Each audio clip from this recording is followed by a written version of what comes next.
j'espère que tu vas bien. Désolée pour cette dégaine, mais j'ai une journée très fatigante, donc voilà, on fait pas attention. Aujourd'hui, on se retrouve pour mon deuxième vlog de Grisha parce que je vais lire donc le tome 2 de cette saga. Et je me sens vraiment dans le mood en fait pour lire cette saga maintenant. Donc je vais me lancer. Nous sommes le 1er mars et j'ai emménagé dans un nouveau logement.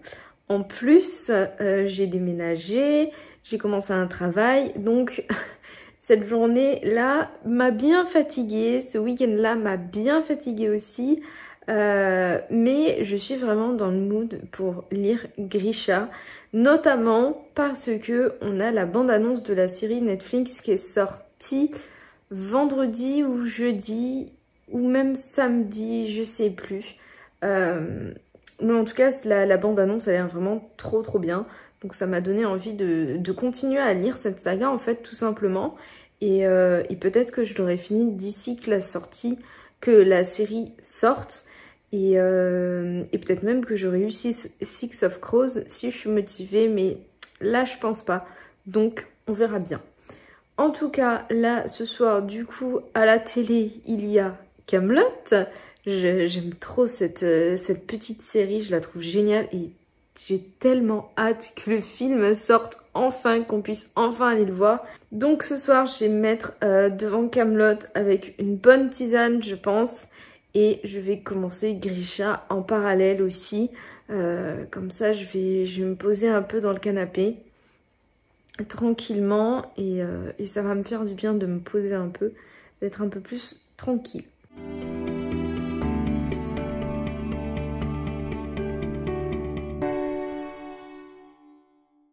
Coucou, j'espère que tu vas bien. On se retrouve mercredi. Tout simplement parce que hier j'ai eu un petit souci avec mon ballon d'eau chaude, donc je me suis pas mal occupée de ça et ça m'a pas mal pris la tête et puis j'avais rien de spécial à te dire aujourd'hui non plus. En soi j'ai pas tellement de choses à te dire, tout simplement parce que je prends doucement mes marques en fait dans l'appartement, donc j'ai quelques petits trucs à ajuster. Et puis dans ma lecture de Grisha, il s'est passé un truc auquel je ne m'attendais pas. Et c'est plutôt cool parce que j'avais peur qu'on reprenne des schémas trop classiques en fait. Et du coup là non, ça apporte un petit truc qui fait que ça change. Donc ça c'est vraiment très cool que l'autrice ait évité ce petit écueil là. Donc j'ai hâte de lire la suite maintenant et j'avance pas très vite dans ma lecture par contre parce que évidemment je lis moins, même si j'essaie de lire un petit peu plus évidemment, de me dégager des temps de lecture, mais c'est pas toujours évident parce qu'on fait pas toujours ce qu'on veut. Donc bon, pour Grisha j'essaie d'avancer quand même un petit peu chaque jour pour pas que ma lecture me traîne trop longtemps.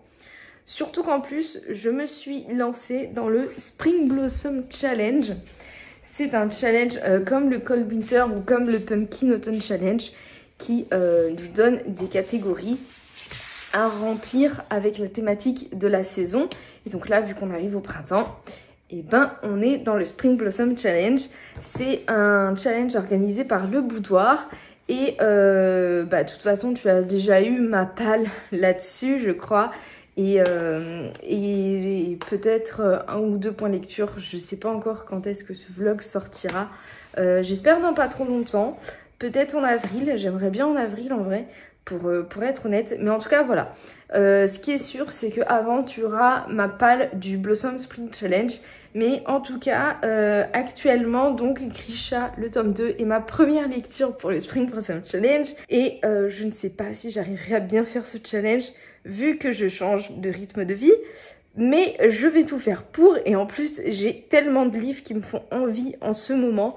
D'ailleurs, j'essaierai de te montrer dans ce vlog-là qu'est-ce que j'ai pris comme livre, du coup, pour Bergerac, la ville où j'habite maintenant.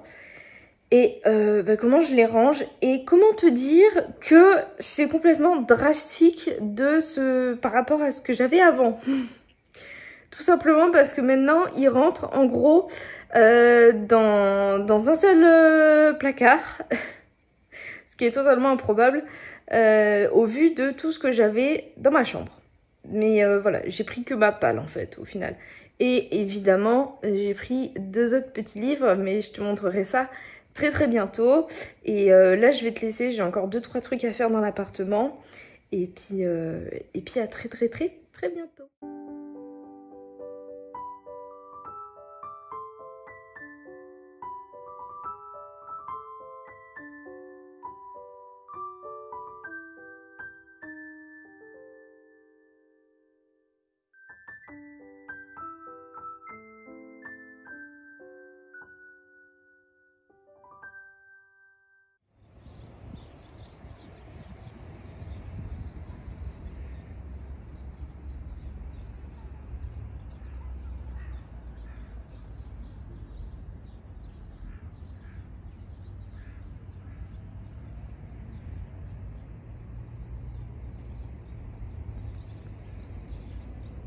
On est samedi 5 mars et je pense que tu l'as vu dans les petits plans que je t'ai mis juste avant. Mais aujourd'hui, je suis allée me balader un petit peu dans Bergerac et j'ai été hyper surprise parce que je pensais pas que ce serait aussi joli. Alors, je pensais bien que ça allait être joli, évidemment, mais ça a vraiment beaucoup de charme, en fait. Il y a plein de petites places avec des vieilles maisons, avec beaucoup de charme, des arbres, des parterres de fleurs, etc. Il y a des petites ruelles et tout. C'est vraiment hyper sympa à se balader, c'est hyper agréable pour se balader. En plus, après, hop, on descend au pied de la ville et on est vraiment juste au bord de la Dordogne. C'est vraiment trop bien. Et j'ai été aussi étonnée parce qu'il y a pas mal de boutiques en fait, et pas mal de boutiques de trucs locaux visiblement.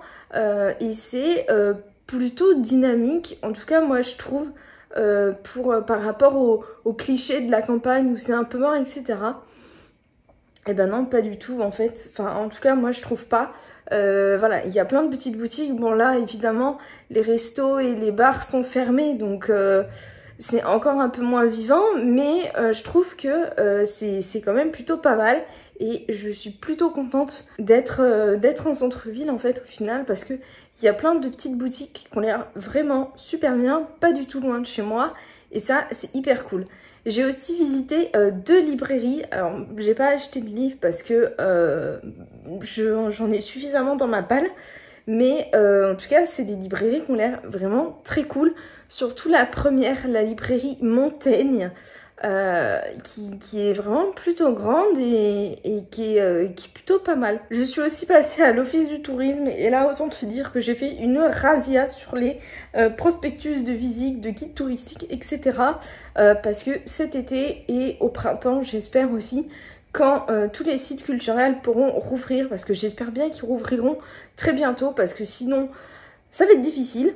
Je prévois de vraiment visiter à fond la région parce que je n'y suis jamais allée et ça a l'air hyper joli, rempli d'histoire et de culture, et ça me fait trop envie. Et je vais peut-être te montrer un petit peu la quantité que j'ai pris parce que je crois que j'en ai beaucoup trop pris. Donc voilà la quantité que j'ai pris.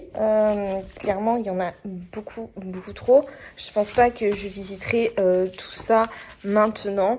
Mais voilà, on a vraiment des grottes, des trucs un petit peu plus culturels, un moulin à papier, bon, le gouffre de Badirac, voilà, des châteaux. Voilà, il y a un petit peu de tout. J'ai pris aussi 2-3 guides avec des cartes et tout, mais voilà, je pense pas que j'aurai le temps de tout voir, même si j'aimerais pouvoir tout voir, mais je pense pas que ce soit possible. Donc on verra bien. Et puis de toute façon, je pense que je te parlerai un petit peu à chaque fois des visites que je fais dans ce coin-là et te dire un peu ce que j'en pense, parce que ça a l'air hyper riche en tout cas en visite et tout. Et j'ai trop hâte de pouvoir en visiter. Ce soir, je vais lire. Je te retrouve, j'ai une tête dégueulasse, c'est génial. Mais voilà, ce soir à la télé, il n'y a rien. Je n'ai pas encore internet, donc lecture. Sachant que rien du tout en fait, je vais continuer à lire Grisha, tout simplement. Je me suis fait ma petite tisane avec ma tasse trop mignonne. Regarde ça, je vais essayer de pas en foutre partout. Mais regarde comme elle est mignonne, je la trouve trop mignonne. J'espère que tu la vois bien. Mais voilà, j'adore cette tasse, je suis ultra fan de cette tasse. Voilà, je me suis fait ma petite tisane, mon bouquin et je vais laisser la télé en fond en fait, tout simplement, tranquillement, pour avoir du bruit dans l'appartement parce que par contre, j'aime pas quand c'est trop calme, ça me perturbe. Donc je vais laisser quand même la télé, mais je regarderai pas de toute façon et je vais bouquiner tranquillement. Voilà le programme de la soirée.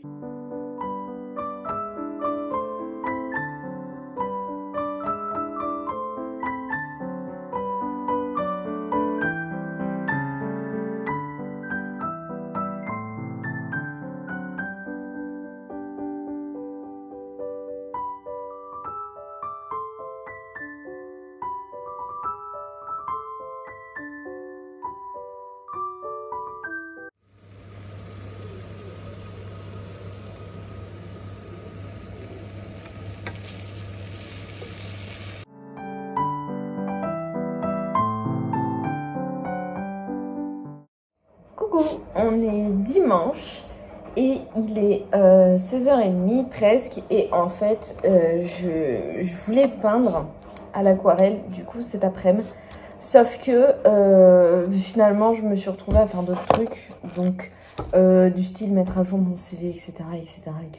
Et du coup je crois pas que j'aurai le temps de faire de l'aquarelle comme je le voulais. En tout cas je voulais vraiment me poser et faire de l'aquarelle.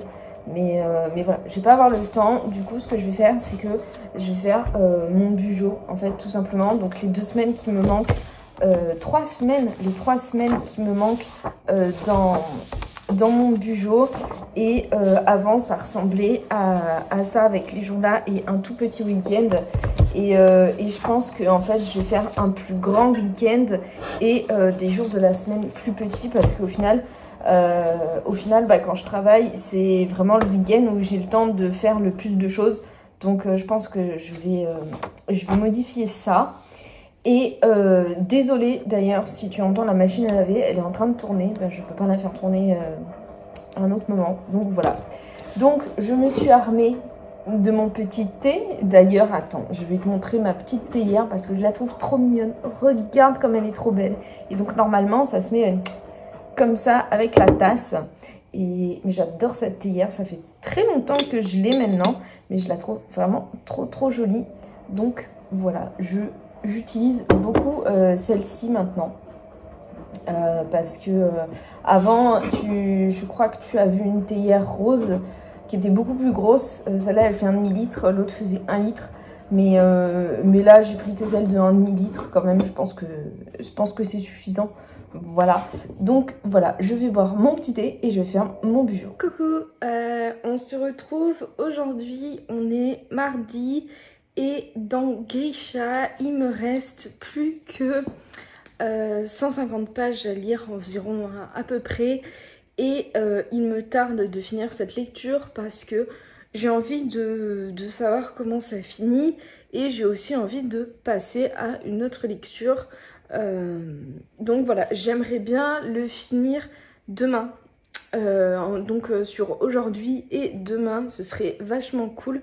Et en tout cas, c'est ce que je vais essayer de faire. Sinon, j'aime énormément. C'est vraiment une saga et une histoire qui est vraiment hyper cool. Vraiment, Alina, je l'aime beaucoup parce qu'on voit une vraie évolution. On voit qu'elle est mature, elle comprend vraiment ce qui se passe et les enjeux qui sont derrière. Elle est hyper intéressante. Mal, il m'énerve, je ne l'aime pas. Déjà dans le premier tome, je ne l'appréciais pas beaucoup parce que c'est le mec trop parfait en fait. Il est beau, c'est un tracker, donc il a une part un peu sauvage, mystérieuse. Et puis il a tellement de succès avec les femmes. Et il est tellement parfait, il se soucie tellement d'Alina plus que de sa propre vie. Et voilà, c'est le mec trop parfait qui juste pète les couilles à tout le monde parce que bah, il fait chier tout le monde à être trop parfait. Pardon pour mon langage, désolée, je me suis emballée. Mais voilà, moi c'est... Vraiment j'accroche pas parce que voilà, justement il est trop parfait. Et on a découvert aussi le personnage de Nikolai. Et Nikolai, je l'adore. Voilà, c'est tout. Je le trouve vraiment hyper intéressant comme personnage parce que... il ressemble beaucoup à Alina, je trouve un peu, bien qu'il ait un côté complètement farfelu que Alina n'a pas. Mais voilà, il comprend les choses, il en saisit les enjeux, il sait ce qu'il y a derrière. Et il a pris à tout pour ses idéaux et ça j'adore. Et en même temps, il est vraiment très drôle. Et voilà, j'ai un personnage que j'aime beaucoup. Et le Darkling qui est toujours très mystérieux, qui est bien moins présent dans ce tome-là que dans le tome 1. Du coup, ça fait vraiment très menace, sournoise et latente. Et c'est aussi pour ça que j'ai envie de savoir comment va se terminer ce tome 2. Si toute cette pression du Darkling va arriver ou pas. Voilà, tout simplement. Je voulais aussi te montrer là rapidement donc mon petit coin livre parce que c'est petit, maintenant c'est petit, parce que je n'ai pris tout simplement que ma palle et que ma palle n'est pas immense, tout simplement parce que j'aime pas avoir une palle, mais bon ça j'en ai déjà parlé en vidéo, dans une autre vidéo. Au tout début, ça doit être dans le tag mon rapport à la lecture, quelque chose comme ça. Et donc, je vais te montrer mon petit coin lecture et te montrer un petit peu les livres que j'ai pris. On commence, donc voilà, en fait, c'est mon meuble télé. Il y a mon canapé juste de l'autre côté, par là, derrière toi. Et donc, je me suis fait un petit côté du meuble télé dédié à la lecture. En décoration, j'ai mis évidemment le Benjamin Lacombe que je n'ai pas encore lu, donc Esprit et créatures du Japon. J'ai trop hâte de lire, je pense que ça va être trop bien. Évidemment, j'ai mis les cires, les 2 tomes, évidemment, parce que voilà, les cires, tout simplement.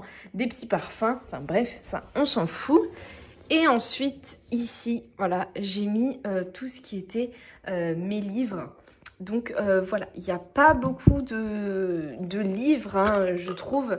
Franchement, j'ai été plutôt raisonnable. Au final, j'ai pris 27 livres, en fait. Donc tu en vois la majorité ici quand même. Qui font partie de ma palle, sauf pour les cires, en fait, tout simplement. J'ai des grands classiques, comme ici, à Cotard, le tome 2, j'ai Le Royaume assassiné de De Saxus en édition reliée. J'ai ma saga Aliénor d'Aquitaine. Ici, j'ai Dune, par exemple. J'ai le premier tome des Rois maudits, que j'ai très hâte de lire. J'ai l'année de grâce, ici. Voilà, j'ai le Sorceleur à lire. Et j'ai mis aussi tous mes petits goodies lecture, donc mes marque-pages, mes petites cartes, mes pochettes à livres. Et dans le pot, là, j'ai mis mes autres marque-pages qui sont sous format marque-pages plus traditionnel en fait. Donc voilà, et directement sous la télé, j'ai mis ma collection, enfin une partie de ma collection sur les Jules Verne, ceux que je n'ai pas encore lus.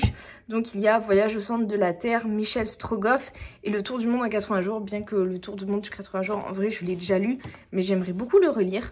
Et ici, ce sont mes petits marque-pages manchots que j'aime trop. Enfin bref, voilà, ceux-là, tu les as déjà vus normalement. Et voilà, donc, c'est tout pour mon petit coin lecture. Mais en tout cas, j'aime beaucoup, en fait. Et ben, peut-être que la prochaine fois, j'aurai une bibliothèque. Coucou! On est mercredi 10, je crois, normalement. Et je viens de finir le tome 2 de Grisha. Ça y est, enfin! Et c'était trop cool. En fait, la fin, je m'attendais tellement pas à ça. Ça finit de... C'est incroyable. Vraiment, cette saga, au final, est incroyable. La fin m'a vraiment surprise. Il y a une nouvelle inédite, apparemment, sur Genia, juste après la fin de ce tome 2 dans l'intégrale de France Loisirs. Alors je sais pas si elle est à la fin du tome 2 en règle générale ou si là c'est vraiment un bonus France Loisirs. Mais en tout cas ça parle de Genia et on voit un passage du tome 1 en fait. Et je trouve que ça apporte un éclairage hyper complémentaire sur le personnage. Et c'est vraiment trop cool parce que Genia, je la trouve hyper intéressante et je l'aime beaucoup. Mais je trouve que c'est quand même un tome de transition dans le sens où quand même la majorité du tome, on place vraiment les choses. Au final, il se passe pas beaucoup de choses dans ce tome 2 par rapport au tome 1. Donc voilà pourquoi je dirais plus que c'est un tome de transition en fait. Parce que, eh bien, voilà, on place vraiment les personnages, les pions, même si on a certaines informations intéressantes, pertinentes et qui font avancer l'histoire. On sent quand même que ça a été donné dans ce tome 2 pour être vraiment utilisé profondément et de façon beaucoup plus épique dans le tome 3. Donc j'ai encore plus hâte de lire le tome 3 et j'espère que je le lirai bientôt et je te ferai un vlog de toute façon sur ce tome 3 et ça me donne encore plus hâte aussi de découvrir la série Netflix qui va sortir de Grisha. Et je sais que ça va parler aussi de Six of Crows, donc il faut que je lise Six of Crows aussi, mais je pense pas que j'aurai le temps. Donc je sais pas si du coup je vais attendre de lire Six of Crows pour voir la série ou si je vais me spoiler un peu avec la série. Je sais pas encore, mais en tout cas, ouais, pour l'instant, tome 1 et tome 2 de Grisha, ce sont des vraies réussites. Je comprends tout à fait, mais vraiment de plus en plus, pourquoi cette saga a été un coup de cœur monumental pour beaucoup de personnes. Pour moi, ce n'est pas un coup de cœur, mais c'est vraiment une saga qui a été hyper travaillée. On sent que les personnages et l'histoire a été assez travaillée. J'aime beaucoup aussi tout l'univers russe, slave, pays de l'Est qu'il y a dans ce roman-là. C'est hyper bien fait, c'est fait vraiment par touches, mais des touches qui font que l'ensemble, l'univers, la culture de l'univers est vraiment russe et c'est vraiment trop cool. En tout cas moi je trouve que vraiment ça apporte une touche d'originalité qui est vraiment très sympa parce que pour le coup c'est vrai que l'univers et la culture russe on ne la voit pas trop en littérature et c'est vraiment dommage parce que c'est hyper intéressant et ça donne voilà de l'originalité au récit et ça c'est vraiment hyper cool. Et donc voilà, je suis trop contente de ce tome 2 et j'ai hâte de lire le tome 3. Et donc, voilà pour ce vlog en fait. C'est terminé, je pense que je vais couper là. Et j'espère que ça t'aura plu. Et puis de toute façon, on se retrouve pour le tome 3. Je sais pas encore quand est-ce que je vais le lire. Je pense pas avant la sortie de la série en vrai, mais peut-être au début de l'été. Voilà, peut-être au début de l'été ou à la fin du printemps, je sais pas encore. Ça dépendra de comment j'arrive à avancer dans mes lectures. Mais en tout cas, voilà pour ce tome 2. Le tome 3, on se donne rendez-vous au courant de l'année. Évidemment, je te tiendrai au courant. Je te referai un vlog de clôture sur cette saga Grisha de Laïs Bardugo. Et puis j'espère que ce vlog t'aura plu. N'hésite pas à aimer la vidéo, à la commenter si tu as des remarques ou pas, pour donner ton avis aussi sur le tome 2 sans spoiler, attention, et aussi à t'abonner à la chaîne, ça fait toujours plaisir. Je te fais des bisous et à très bientôt.